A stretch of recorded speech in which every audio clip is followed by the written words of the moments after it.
اعوذ باللہ من الشیطان الرجیم بسم اللہ الرحمن الرحیم۔ تابوت سکینہ کیا ہے اور اس کی برکتیں کیا ہیں؟ یہ شمشاد کی ایک خوبصورت لکڑی سے بنا ہوا بابرکت صندوق تھا جو حضرت آدم علیہ السلام پر نازل ہوا تھا۔ یہ آپ کی آخری زندگی تک آپ کے پاس ہی رہا، پھر بطور میراث یہ آپ کی اولاد کو ملتا رہا، یہاں تک کہ یہ حضرت یعقوب علیہ السلام کو ملا۔ حضرت یعقوب علیہ السلام کے بعد آپ کی اولاد بنی اسرائیل کے قبضے میں رہا اور حضرت موسیٰ علیہ السلام کو مل گیا۔ حضرت موسیٰ علیہ السلام اس میں تورات اور اپنے خاص کا سامان رکھا کرتے تھے۔ یہ بہت ہی مقدس اور بابرکت صندوق تھا۔ بنی اسرائیل جب بھی کفار سے جنگ کرتے اور کفار کا لشکر دیکھ کر ان کے دلوں میں ڈر بیٹھ جاتا تو اس صندوق کو آگے رکھ لیتے، تو اس صندوق سے ایسی رحمتیں اور برکتیں نازل ہوتی کہ بنی اسرائیل کے دل اتنے مضبوط ہو جاتے تھے کہ وہ جنگ جیت جایا کرتے تھے۔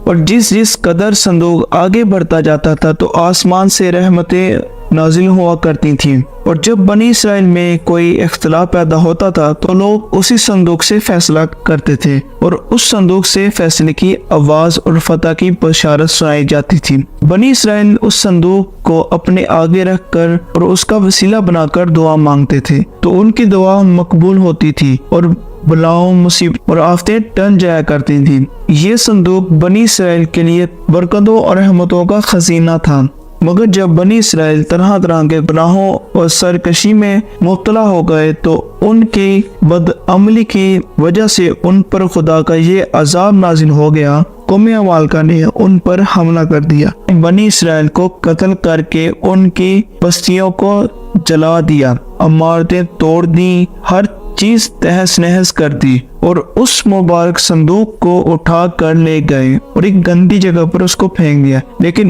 اس بےدبی کا اثر ان پر یہ ہوا کہ ان کے لوگ طرح طرح کی بیماریوں اور بلاؤں میں ملوث ہو گئے، چنانچہ قوم عمالقہ کے 5 شہر بالکل برباد اور ویران ہو گئے، یہاں تک کہ ان کفار کو یہ یقین ہو گیا کہ ان پر یہ عذاب تابوت سکینہ کی بے حرمتی کی وجہ سے آیا ہے۔ چنانچہ ان لوگوں نے اس مقدس صندوق کو ایک بیل گاڑی پر لاد کر بیلوں کو بنی اسرائیل کی بستیوں کی طرف چھوڑ دیا۔ پھر اللہ تعالیٰ نے 2 فرشتوں کو مقرر فرما دیا جو اس صندوق کو بنی اسرائیل کے نبی حضرت شمویل علیہ السلام کی خدمت میں لائے، تو اس طرح بنی اسرائیل کی کھوئی ہوئی نعمت دوبارہ ان کو مل گئی۔ اور یہ صندوق ٹھیک اس وقت حضرت شمویل علیہ السلام کے پاس پہنچا جبکہ حضرت شمویل علیہ السلام نے طالوت کو بادشاہ بنا دیا تھا، اور بنی اسرائیل طالوت کی بادشاہی تسلیم کرنے پر تیار نہیں تھے، اور یہی شرط رکھی تھی کہ مقدس صندوق جب تک ہمارے پاس نہیں آ جاتا